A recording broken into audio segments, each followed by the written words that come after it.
देखो question number, हाँ मेरे को देखो, कैमरे को मत देखो बोल रहा। 85 क्वेश्चन नंबर देखो, मैकेनिज्म ऑफ हार्मोन एक्शन से क्वेश्चन है।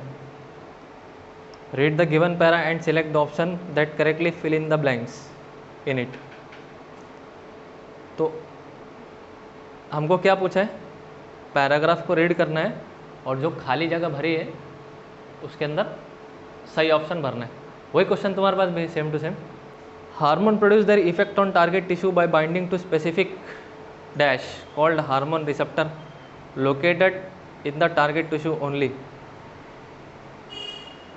फिर second, water soluble hormone usually need dash receptor that generate dash messenger for regulating cellular metabolism.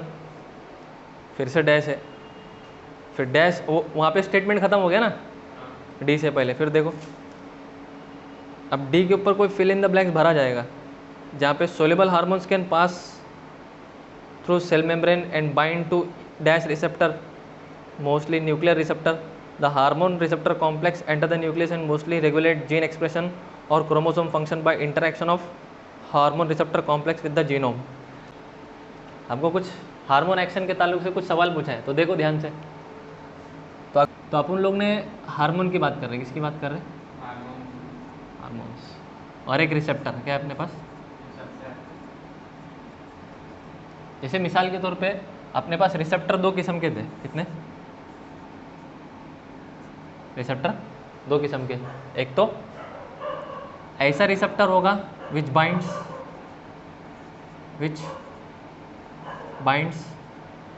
On water soluble molecule, binds on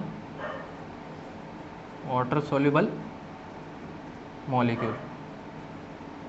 और कुछ रिसेप्टर ऐसा होगा विच binds on lipid soluble molecule, lipid soluble molecule. समझा। तो receptor दो किस्म के, एक तो वाटर सोल्यूबल मॉलिक्यूल को बाइंड होंगे और एक लिपिड सोल्यूबल को बाइंड होंगे। क्या मतलब है, हार्मोन एक सिग्नल की तरह है। हार्मोन कैसा है, एक सिग्नल, जिसको अपन क्या बोल रहे थे, केमिकल मैसेज।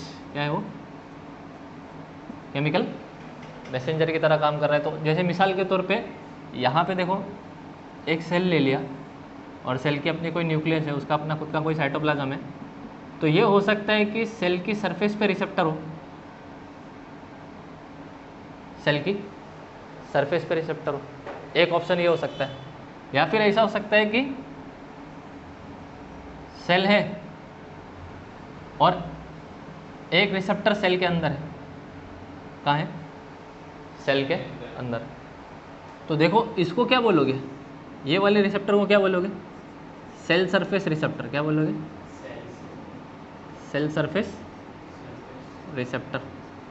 और इसको क्या बोलोगे, इंट्रासेलुलर रिसेप्टर। क्या बोलोगे, इंट्रासेलुलर रिसेप्टर। क्या मतलब है, एक रिसेप्टर सेल की सरफेस पे है और एक रिसेप्टर सेल की अंदर है। एक रिसेप्टर सेल की सरफेस पे और एक रिसेप्टर सेल के अंदर है। तो ये एक्स्ट्रा सेलुलर सरफेस रिसेप्टर बोल सकते हैं या फिर सेल सरफेस रिसेप्टर बोल सकते हैं। इसको क्या बोल सकते हैं, इंट्रासेलुलर रिसेप्टर। समझे। तो इनके ऊपर क्या होगा, इस रिसेप्टर के ऊपर कोई सिग्नल बाइंड होगा, किस फॉर्म में, हार्मोन की फॉर्म में। तो जैसे मिसाल के तौर पे यहाँ पे कोई बाइंड हो गया और यहाँ पे कोई बाइंड हो गया। तो देखो सेल की सरफेस पे अगर रिसेप्टर बाइंड, सेल की सरफेस की रिसेप्टर पे अगर हार्मोन बाइंड हो रहा है, इसका मतलब वो हार्मोन वाटर सोल्यूबल होगा कि लिपिड सोल्यूबल होगा। सेल की रिसेप्टर पे अगर कोई हार्मोन बाइंड हो रहा है तो वो हार्मोन वाटर सोल्यूबल होगा, लिपिड सोल्यूबल होगा। क्यों ऐसे, सेल की मेम्ब्रेन की नेचर बताओ ना पहले। ये सेल का मेम्ब्रेन है, ये क्या है, सेल मेम्ब्रेन। सेल मेम्ब्रेन खुद किससे बनी है, फॉस्फोलिपिड से बनी है। किससे बनी है, फॉस्फोलिपिड। इसका मतलब लिपिड है, मेम्ब्रेन के पास क्या है, लिपिड। यानी पूरी मेम्ब्रेन क्या है, हाँ है, बोलो ना, लिपिड है पूरी मेम्ब्रेन लिपिड। तो आप बताओ सवाल क्या पूछा था, याद है?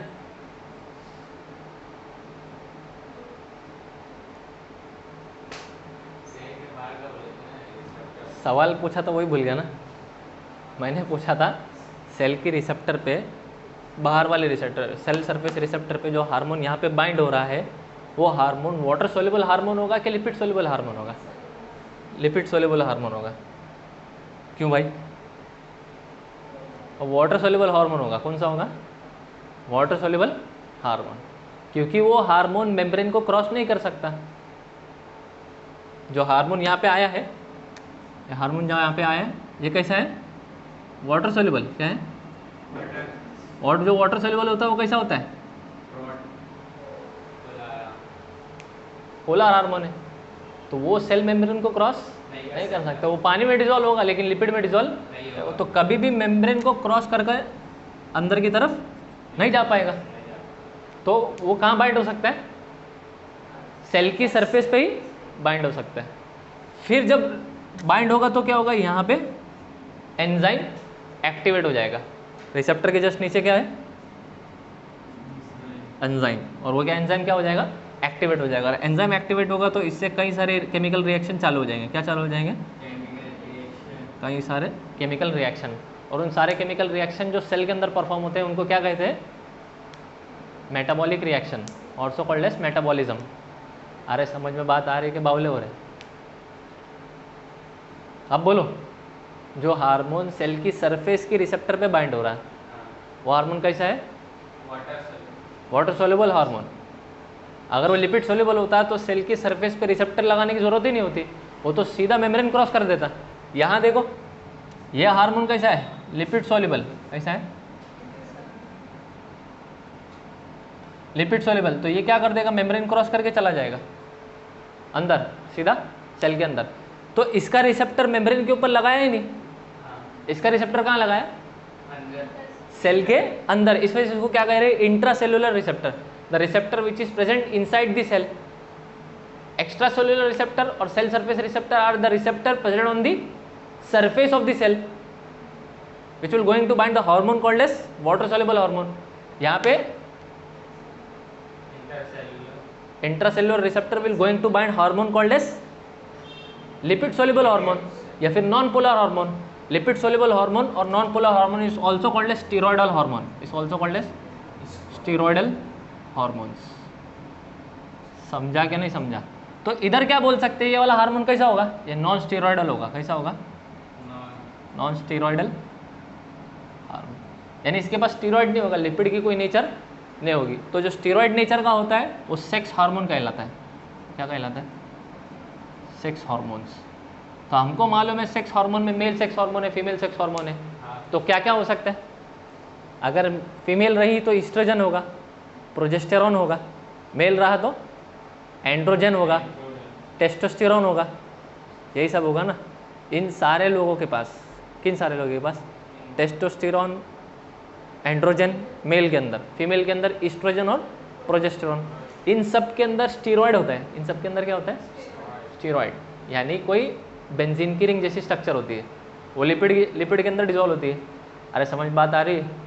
तो वो सारे हार्मोन लिपिड सोल्यूबल होते हैं। उन सबको क्लासीफाई किस में किया है? सेक्स हार्मोन में क्लासीफाई किया है। Therefore sex hormone also called as steroid hormone. They are having the nature of lipid soluble, they are lipid soluble in nature which will going to bind on intracellular receptor। Cell की अंदर वाले receptor पे bind होंगे। तो कहाँ चला जाएगा वो? यहाँ के बाइंड हो जाएगा। समझ में बात आई? और यहाँ पे क्या बन जाएगा? बोलो ना। Hormone receptor complex. Hormone receptor से बाइंड हो गया तो क्या बन जाएगा? Hormone receptor complex. जैसे मिसाल के तौर पे एंजाइम सबस्ट्रेट से बाइंड होता। एंजाइम किससे बाइंड होता? सबस्ट्रेट से बाइंड होता। तो क्या बना था? ESC। क्या बना था? Enzyme substrate complex. क्या बना था? तो हार्मोन रिसेप्टर से बाइंड होगा तो क्या होगा? बोलो ना। Hormone receptor complex. अरे समझ में बात आ रही कि नहीं? ये बावले हो रहे। हाँ तो क्या होगा उसके बाद?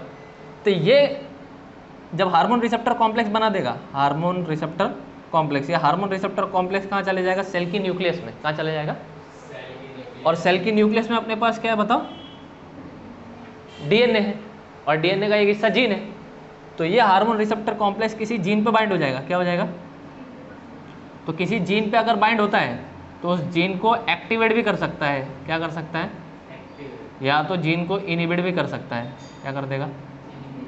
या तो जीन चालू करा देगा रिएक्शन करवाने के लिए, या तो जीन को क्या कर देगा? रोक देगा। समझ में बात आई कि बावले हो रहे हैं? दिमाग नहीं चल रहा है? इसमें से एक हार्मोन का एग्जांपल इस्ट्रोजन, एक हार्मोन का नाम है प्रोजेस्टेरॉन, एक हार्मोन का नाम है एग्जांपल के तौर पे दैट इज कॉल्ड थायरॉक्सिन। क्या नाम है? थायरॉक्सिन। समझ में आता है? ये सारे हार्मोन थायरॉक्सिन के कहाँ काम करते हैं? डायरेक्ट डीएनए लेवल पे जाके काम करते हैं। समझ में बात आई कि नहीं? अब इस हिसाब से आप लोगों को जवाब देना है। कॉन्सेप्ट समझ में आया? इस हिसाब से आपको जवाब देना है। तो देखो क्या जवाब दे सकते हो। तो hormone produce their effect on target tissue by binding to a specific receptor a called hormone receptor located on the target tissue only. समझ में बात आई? तो वो प्रोटीन्स होते हैं। यहाँ पे जो रिसेप्टर ऊपर होंगे, यहाँ पे जो ऊपर रिसेप्टर होंगे वो क्या होंगे? प्रोटीन्स हो सकेंगे। तो यानी कौन सा ऑप्शन काट दोगे? सेकंड ऑप्शन उड़ा दो, क्योंकि सेकंड ऑप्शन में ए क्या दिया? लिपिड्स। समझा? अब ए भी हो सकता है, सी भी हो सकता है, और डी भी हो सकता है। आगे देखो, water soluble hormones usually need dash receptor that generates dash messenger for regulating cellular metabolism. जो वाटर सोल्यूबल हार्मोन है usually need cell surface receptor. कैसा चाहिए उसको? यानी मेम्ब्रेन बाउंड रिसेप्टर के इंट्रा सेलुलर। तो किधर पे आएगा? अब बी में तो सारा मेम्ब्रेन बाउंड ही दिया हुआ है। एक इंट्रा सेलुलर रिसेप्टर, तो सी उड़ा दो। उसके बाद बचा क्या? ए और बी। कितने ऑप्शन सही हुए? 2 भर दिए ना हमने फिल इन द ब्लैंक्स में। आगे कहाँ से पढ़ना है? अरे बोलो ना। Receptor that generate dash messenger for regulating cellular metabolism. Receptor that generate dash messenger for regulating cellular metabolism. बताओ, सेल की रिएक्शन को चलाने के लिए, सेल के अंदर जो रिएक्शन अंदर चलाने के लिए प्राइमरी मैसेंजर के तौर पे काम करेगा कि सेकेंडरी मैसेंजर के तौर पे काम करेगा? सेकेंडरी मैसेंजर के तौर पे काम करेगा। उसके लिए लेक्चर बैठने का रहता है। बताइए, साइक्लिक एएमपी और कैल्शियम के आयंस पढ़े थे अपन लोग ने, बराबर? एक एंजाइम एक्टिवेट होता है, it is called as adenyl cyclase with an help of an enzyme called as receptor bound complex. तो सेकेंडरी मैसेंजर के तौर पे वो काम करेगा। अगर रिसेप्टर पे बाइंड हो रहा हार्मोन, अगर रिसेप्टर पे बाइंड हो रहा तब तो प्राइमरी मैसेंजर, लेकिन वो एक्टिवेट हो गया, अंदर रिएक्शन को एनहांस करेगा तो सेकेंडरी मैसेंजर। समझ में आता है? तो डी ऑप्शन उड़ा। कौन सा ऑप्शन उड़ेगा? तो बचा क्या? मिल गया आंसर। तो हिसाब से क्या बचेगा फिर आगे? सॉल्यूबल। अच्छा, अगर समझो ये सॉल्व करने नहीं आता, अभी जो फिलअप मैंने बताया वो अगर सॉल्व करने नहीं आता तो आगे वाला पढ़ सकते थे ना, दीवाना बन के छोड़ना नहीं है उसको। देखो नेक्स्ट वाला क्या है? Soluble hormone can pass through cell membrane and bind to dash receptor. बात को सुनो ध्यान से, बावले मत होना। देखो क्या लिखा है, soluble hormone can pass through cell membrane. एक ऐसा हार्मोन है जो सेल मेम्ब्रेन क्रॉस कर रहा है, तो कौन सा हो सकता है वो? इंट्रा सेल्यूलर होगा, मेम्ब्रेन बाउंड रिसेप्टर होगा? इंट्रा सेल्यूलर रिसेप्टर ही होगा। तो एक्स्ट्रा सेल्यूलर रिसेप्टर जहाँ पे होगा कट जाएगा वो पार्ट। समझ में बात आई? फिर भी ज़्यादा से ज़्यादा क्या उड़ा पाते थे? सी उड़ा पाते थे ना, क्योंकि सी के अंदर एक्स्ट्रा सेलुलर रिसेप्टर लिखा हुआ है ना, बाकी तीनों में तो इंट्रा सेलुलर रिसेप्टर लगा है। चलो आगे, question number 86। The given diagram represent the mechanism of action for 2 categories of hormones. Which of the following option correctly identifies the label A to I. Diagram हमको कुछ दिया हुआ है, 2 कैटेगरी में हार्मोन को बांटा गया और हमको ए से लेकर आई तक क्या करना है? आइडेंटिफाई करना है। ए से लेके आई तक आइडेंटिफाई करना है। तो देखो आसान है ना, दिमाग लगाओ दिमाग लगाओ। ए कौन होगा? नॉन स्टीरॉयड होगा। ए स्टीरॉयड हार्मोन है। मेम्ब्रेन पे बाउंड हो गया ना सीधा वो, तो नहीं दिमाग चल रहा है, देखो रे इधर। जो हार्मोन वाटर सॉल्युबल होगा वो मेम्ब्रेन पे बाउंड होगा, मेम्ब्रेन रिसेप्टर बाउंड होगा। तो ये तो दिख रहा है ना अपने को, वो लाल लाल दिख रही है ना, सेल मेम्ब्रेन लिखा हुआ उस पर, दिख रहा है क्या तेरे को? रेड रेड कलर का दिख रहा है, उस पर क्या लिखा है उसने? Cell membrane. और सेल मेम्ब्रेन के ऊपर ही रिसेप्टर लगी हुई है, और वहीं पे हार्मोन बाइंड हो गया, क्रॉस नहीं किया मेम्ब्रेन को उसने। तो दिमाग चल रहा है कि नहीं? तो ए क्या होगा बताओ? नॉन स्टीरॉयड वाला हार्मोन। ए कौन है? नॉन स्टीरॉयड वाला हार्मोन। और ये बी क्या लिखा है बी में? अच्छा ठीक है, बी वाला मेरे को दिख नहीं रहा, ग्रीन ग्रीन कुछ तो भी है। अच्छा ठीक है, जो कुछ भी उससे हो रहा है, रेस्पॉन्स 1 जनरेट हो रहा है, उससे जनरेशन ऑफ सी हो रहा है, और बायोकेमिकल रेस्पॉन्स आ रहा है, फिजियोलॉजिकल रेस्पॉन्स आ रहा है, बराबर है कि नहीं? यानी कई सारे रिएक्शन को चलाएगा। रेस्पॉन्स 1 किससे होगा? प्राइमरी मैसेंजर से। जनरेशन ऑफ सी कौन होगा? वो कोई ऐसी चीज़ पैदा हो जाएगी जो बहुत सारे रिएक्शन को करवा देगी सेल में। कोई ऐसी चीज़ पैदा हो जाएगी जो रिएक्शन के अंदर बहुत सारे रिएक्शन को करवा देगी। तो वो सी कौन होना चाहिए बताओ? सेकेंडरी मैसेंजर कौन होना चाहिए? तो इतना तो दिमाग लगा सकते हैं ना अपन लोग। सेकेंडरी मैसेंजर पोलर वाले हार्मोन से क्रिएट हो रहा है कि नॉन पोलर वाले हार्मोन से क्रिएट हो रहा है? पोलर वाले से क्रिएट हो रहा है, क्योंकि जो नॉन पोलर है वो तो सीधा सेल मेम्ब्रेन क्रॉस करके घुस जाता है अंदर, या तो अंदर बाउंड होगा या तो डीएनए पे चला जाएगा न्यूक्लियस को क्रॉस करके। अरे समझ रहे कि नहीं? अच्छा ठीक है, तो सी कौन होना चाहिए बताओ? तो generation of C is a secondary messenger होना चाहिए मेरे अंदाज से। अब डी का बताओ, डी डी कौन होगा? कौन सा हार्मोन है वो? Steroid hormone, lipid soluble. क्या है? सीधा मेम्ब्रेन क्रॉस कर दिया ना उसने, और कहाँ जाके बाइंड हो गया? न्यूक्लियस भी बाइंड हो गया, न्यूक्लियस से भी आगे चला गया और अंदर बाउंड हो गया, उसका रिसेप्टर अंदर मौजूद है, न्यूक्लियस के अंदर। तो अब सुनो बात ध्यान से, अब सुनो बात ध्यान से। जिन सेल का रिसेप्टर सेल के अंदर हो, मैंने क्या कहा? सेल का रिसेप्टर अगर सेल के अंदर हो तो उसको कहते हैं इंट्रासेलुलर रिसेप्टर। उसको क्या कहते हैं? सेल का रिसेप्टर अगर सेल के अंदर हो तो उसको क्या कहेंगे? Intracellular receptor. लेकिन इंट्रासेलुलर रिसेप्टर जो सेल के अंदर होगा उसके अंदर एक कैटेगरी और है,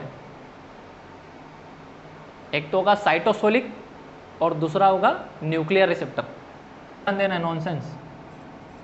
इंट्रासेलुलर रिसेप्टर है और intracellular receptor that is the receptor present inside the cell. Receptor which is present inside the cell can be classified into two types, can be classified into two types. The receptor may present, the receptor may present in the cytosol, present in the cytosol, बराबर है? या फिर may present inside nucleus, inside the nucleus। यानी जो receptor cell के अंदर है उस सेल के साइटोप्लाज्म में भी हो सकता है, साइटोसोल में, लिक्विड पोर्शन में, या तो सेल की न्यूक्लियस में भी हो सकता है। तो सुनो ध्यान से, सेल के लिक्विड पोर्शन में अगर होगा तो साइटोसोलिक रिसेप्टर क्या होगा? इसको क्या बोल सकते हैं? Cytosolic receptor which is classified under intercellular receptor. नहीं? और दूसरा, द रिसेप्टर में present inside the cytoplasm, inside the nucleus, inside the cytoplasm, inside the nucleus, are क्या हो सकते हैं? Nuclear receptor, are nuclear receptor. अरे समझे कि नहीं समझे? अभी हमने जो पढ़ा, जो डायग्राम हम देख रहे हैं उसको देखो ध्यान से। वो सेल की साइटोसोल में है कि सेल की न्यूक्लियस में? डायरेक्ट रिसेप्टर कहाँ है? सीधा न्यूक्लियस में। इसके लिए साइटोसोल पे भी उसका रिसेप्टर नहीं है, बाउंड नहीं हो रहा, वो हार्मोन रिसेप्टर कॉम्प्लेक्स सीधा न्यूक्लियस के अंदर बना रहा है। तो it is a type of nuclear receptor, ये टाइप ऑफ, समझ में बात आई के बावले हुए। तो वो जो दिखा रहा है वहाँ पे हमको डायग्राम, जहाँ तक मेरा अंदाज है, वो ग्रीन कलर वाला हार्मोन है ना, वो हार्मोन के साथ रिसेप्टर बाइंड हुआ तो हार्मोन रिसेप्टर कॉम्प्लेक्स बन गया। क्या हो गया? न्यूक्लियस के अंदर हार्मोन रिसेप्टर कॉम्प्लेक्स। और जी क्या हिस्सा है? जी कोई जीन है, जी कोई जीन। और एच के बारे में देखना पड़ेगा अपने को क्या है। और फिर उस जीन ने क्या किया, एक्टिव हो गया होगा या तो इनहिबिट हो गया होगा, आगे कोई रेस्पॉन्स आया होगा, सेल के अंदर कोई रेस्पॉन्स जनरेट होगा। समझा कि नहीं समझा? अब बताओ इस हिसाब से कौन सा ऑप्शन उठा सकते हो, कौन सा काट सकते हो? काट कौन सा सकते हो? ए क्या है? ए वाटर सोल्युबल हार्मोन, अरे नॉन स्टीरॉयडल है ना। ए कौन है? Non steroidal. तो जहां जहां स्टीरॉयड लिखा है वो उड़ा दो। अरे आंसर ही मिल गया ना, तीनों उड़ गए, सी भी गया, डी भी गया, ए भी गया। निकाल सकते, एक ऑप्शन से कहाँ हो जा रहा है। इसके लिए बोल रहा था कि अपने आप को मामूली नहीं समझना है, एग्जाम में अगर मेरे को तो नहीं आता है तो दूसरा तो आता होगा इन्फॉर्मेशन, वहाँ से आंसर निकाल सकता है ना तू। अब जिस स्टूडेंट को समझो एक ही इन्फॉर्मेशन थी, स्टीरॉयडल और नॉन स्टीरॉयडल, बाकी इन्फॉर्मेशन, तब भी आंसर निकाल सकता था। समझ रहे? आसान था क्या, हार्ड था? आगे हमको पढ़ने की जरूरत भी नहीं है, बाकी चेक कर लो पूरा। बी रिसेप्टर है, सी क्या सेकेंडरी मैसेंजर है, डी स्टीरॉयड हार्मोन है, ई न्यूक्लियस है, एफ हार्मोन रिसेप्टर कॉम्प्लेक्स है, बात सही है।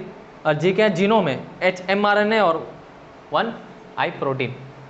हाँ, इसके बाद 87 नंबर का आप लोग सॉल्व करो इसको,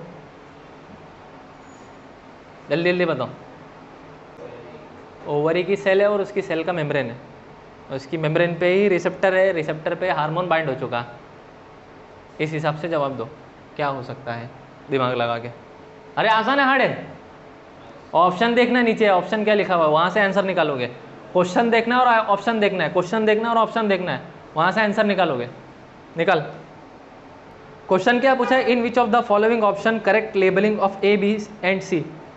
अरे दीवाने लोग, हमको वहाँ पे अभी ब्लू कलर का हार्मोन को देखने की जरूरत नहीं है। हमको पूछा क्या उसने, ए बी सी की सही लेबलिंग क्या है, यानी सेल के अंदर का रिएक्शन पूछ लिया, हाँ कि नहीं? हाँ, तो दिमाग लगाओ क्या क्या हो सकता है। तो ऐसा ऑप्शन ए में भी सी में भी है ना, तो बी और डी तो उड़ गया ना। सबसे पहला ऑप्शन क्या आएगा? कोई सेकेंडरी मैसेंजर तैयार हो जाएगा, सेल के अंदर कोई सेकेंडरी मैसेज तैयार हो जाता है, उसके बाद बायोकेमिकल रेस्पॉन्स, और उसके बाद फिजियोलॉजिकल रेस्पॉन्स। बायोकेमिकल रेस्पॉन्स का मतलब क्या है? कोई रिएक्शन चलेगा, और कोई रिएक्शन चलेगा तो सेल के अंदर कोई